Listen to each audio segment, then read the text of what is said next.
What's up, everyone? This is MRW talking.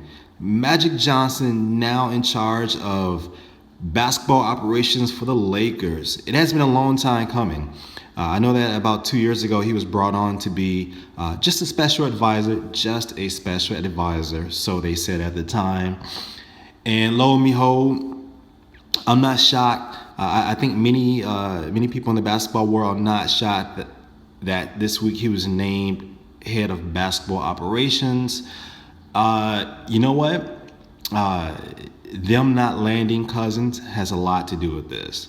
I'll say this: the timing of them not landing Cousins has a lot to do with this. And they have some pieces. They have some young talent. But at the same time, they have been bad for quite some time. They've been bad for quite some time. Mitch Kupchak has been good for them, and which is why he was able to hold on to his job for quite some time. But seeing what the Pelicans had to give up to get Cousins, it's like the fuck all you had to do, and what I'm hearing is all the Lakers had to do was just give up Ingram as part of a package, and they could not pull the trigger. I'm wondering what was happening with the Celtics. Why couldn't they pull the trigger? It's not like Cousins, 30, 31, 32 years old, is coming off multiple knee surgeries or has a serious back injury. I really don't know why the Lakers and why the Celtics could not pull the trigger on a trade. The Pelicans didn't give up much. I mean, they gave up a pack of Skittles, a half-empty can of Sprite. That was about it. That was really about it. And now the West has potentially a new super team on the horizon. Anthony Davis, Cousins. They likely need at least one more piece to complete the trifecta of having the big three. And look, I get that the Lakers have young talent, and there were reports early in the season that they pretty much just wanted to allow that team to mature, grow, develop, whatever that means, and they wanted to not disturb a growing winning culture that they thought was growing, and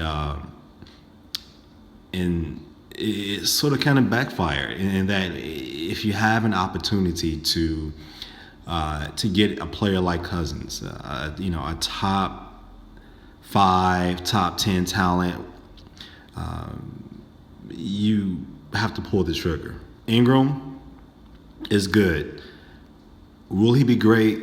I don't know. Will he at least be as good as Cousins now? Who knows? Not seeing him right now, but if you get a chance to get a center, to get a big like Cousins, all you have to do is give up Ingram, and that's likely all the Kings really wanted. I don't think they really needed. I don't think they even wanted much after that. I mean, if they were willing to, if they were happy as hell to get Buddy Hield and Tyreke Evans back, then they would have taken Ingram and Luol Deng. I mean, whatever non-building block to make the deal work, the Kings would have taken back from the Lakers. And wow, I mean, it's going to be interesting to see, because I'm sure they had a timeline going into the season, with Luke Walton being the new head coach, as to are you 2 seasons out, 3 seasons out? Now with the hiring of Magic Johnson, they also have a new GM and Kobe Bryant's agent.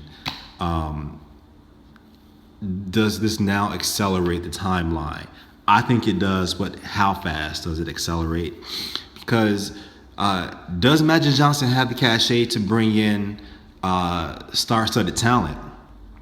Because I'm looking at Magic Johnson. I'm looking at Lade Divac, and granted, Lade is not on the same sort of platform as MJ, as Magic Johnson and Jordan. But at the same time, man, these are ex-NBA players that had a great deal of success in the league, and you know, Jordan, Lade, and there's one more player, and even now with Phil to a certain extent as president of operations over in New York with the Knicks. I mean, it seems to be hit or miss when it comes to well-known ex-NBA players in the front office. Having just, as far as like having talent on the court, winning titles, bringing in the right players, the players who want to win, who are focused on getting better. It really seems to be hit or miss with ex-NBA players moving into the front office and being able to sort of build a winning culture, building a championship contending team. The Lakers have pieces. They have Randall, they have DeMarcus Russell. I don't think they hold on to Russell. Who knows? I'm a huge Clarkson kind of guy. Drafted in the second round. I like the way he plays. I say that they have to keep him, but at the same time, you can get something for Russell. It looks like they might want to go the big route, but who knows? There aren't too many bigs in the league right now. There aren't too many Cousins out there. But why not Okafor, right? Why not him? But if Magic's going to do what I think it's going to do, then they likely are going to go after a star, someone that is ready to win right now. Not a project, not to one that's going to need a few years to develop, not a 50-50 type player, like someone who is there right now. So what do you guys think? LA Lakers are now being ran by Magic Johnson. Phil Jackson will not be running the Lakers. It will now be Magic Johnson. What do you guys think? Which direction do you think they're going to go in? As far as the timeline, do you think this accelerates the timeline drastically or what? Questions, comments below. If you haven't subscribed to my channel, please do so. Until next time.